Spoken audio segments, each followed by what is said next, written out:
Chapter 3. Watering Seeds of Positivity. The morning sun cast a gentle glow on the community garden, a symbol of collective endeavor to foster growth amidst the concrete jungle of the city. Here, the gardeners of the mind convened, a group forged to delve into the therapeutic realms of cognitive behavioral therapy, CBT. As the members assembled, each carried with them stories of resilience and hope. Among them were parents, educators, and individuals who had faced the harsh realities of the juvenile justice system, a system that disproportionately ensnared the youth of color. Their discourse often circled back to the representation of minority children in juvenile detention homes. The statistics were stark, sketching a narrative of systemic disparity that seemed to smother the potential right out of these young lives. For every 100,000 black youth, 152 found themselves confined within the cold bars of detention centers. Hispanic youth, though lesser in number, were not spared from the grasp of a system that seemed to have abandoned them long before they entered those ominous hallways. The garden seemed to embody the antithesis of those cold, unforgiving places. Here, under the nurturing gaze of the sun, seeds of hope were being sown. The members meticulously tended to the garden, each plant a testament to their resolve to alter the narrative. The group leader, a compassionate therapist, often drew parallels between the growth of plants and the nurturing of the mind. She reiterated that just like plants, the mind too yearned for tender care, sunlight, and the occasional pruning of negative thoughts. As the garden flourished, so did the minds of the gardeners.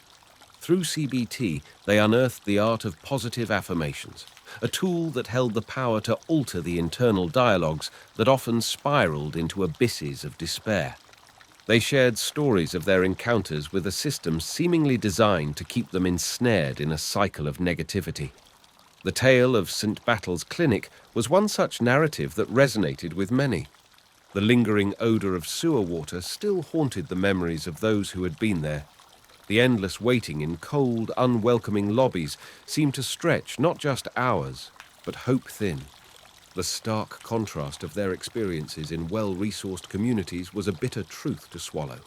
But amidst the bitter reality, the sweet essence of hope lingered in the air as the gardeners delved deeper into the principles of CBT. They learned to challenge and change the patterns of negative thinking that had become their unwanted companions over the years. In the sanctuary of the garden, the bitter words of disparagement from past teachers and society were replaced by the nurturing affirmations of self-worth. Each seed they planted in the soil seemed to parallel a seed of positivity planted in the furrows of their minds. They began to understand the profound impact of environment on growth, both of plants and minds. The stark difference between the nurturing ambience of the garden and the oppressive atmosphere of the juvenile detention centers was a vivid testament to what could be achieved with the right kind of nurture. The narrative of St. Battle's Clinic emerged again as they dissected the hurdles faced in seeking mental health care. The haunting memory of long waits, the odor of despair, and the indifference encountered was a harsh reality they all had navigated at some point. The discourse shifted to the glaring differences in mental health treatment access. The numbers were telling. While in well-resourced communities, mental health care was within arm's reach, in underserved areas, it was a distant dream. They delved into the data, dissecting the glaring disparities. The group echoed the sentiment that one's skin color or zip code should not dictate the quality and accessibility of mental health care.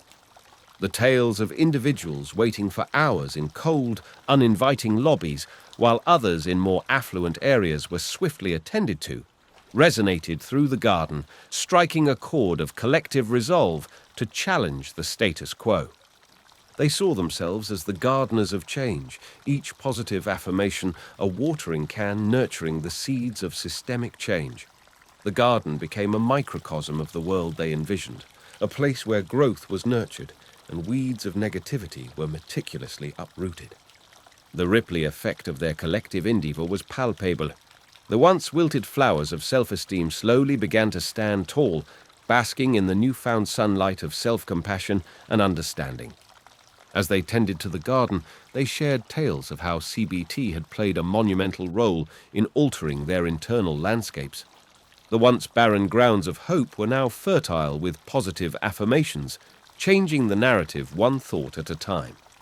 They began reaching out beyond their garden, sharing the seeds of knowledge and positivity with other communities, transcending the boundaries that had once kept them isolated in despair. The cinematic tales of transformation reverberated through the community, inspiring many to take up the spade and hoe of self-reflection to tend to the gardens of their minds. The discussions in the garden transcended the personal realm, venturing into the systemic. They dissected the data, laying out the facts like a lawyer presenting a compelling case to the jury. The group began engaging with local authorities, presenting the glaring disparities in juvenile detention and mental health care access. Their stories, backed by irrefutable data, were their strongest evidence. They were no longer just victims of the system, but were emerging as the architects of change. The garden was a living testament to what could be achieved with the right blend of resolve, community support, and evidence-based therapeutic interventions like CBT. The garden bore witness to their journey from being ensnared in the thorny vines of systemic oppression to becoming the gardeners of their minds, nurturing seeds of hope amidst a landscape that often seemed barren. The tales from St. Bertel's Clinic and the juvenile detention centres were no longer just tales of despair, but were transforming into narratives of hope and a clarion call for systemic change. Each day as they gathered in the garden, the horizons seemed to be expanding. The oppressive walls of the past were replaced by open skies of possibilities. The garden was their canvas, and they were painting a narrative of change with hues of hope, resilience, and collective endeavour. The once oppressive narrative of minority children entangled in the juvenile justice system began to witness a crack, allowing the rays of hope to seep in, promising a dawn of change. The garden was not just a place of solace, but a hub of action, a platform where the narrative was being rewritten, one seed of positive affirmation at a time. As they watered the plants, they were also watering the seeds of change within and beyond, ready to blossom into a garden of hope that promised to challenge and change the systemic weeds choking the growth of many a promising life.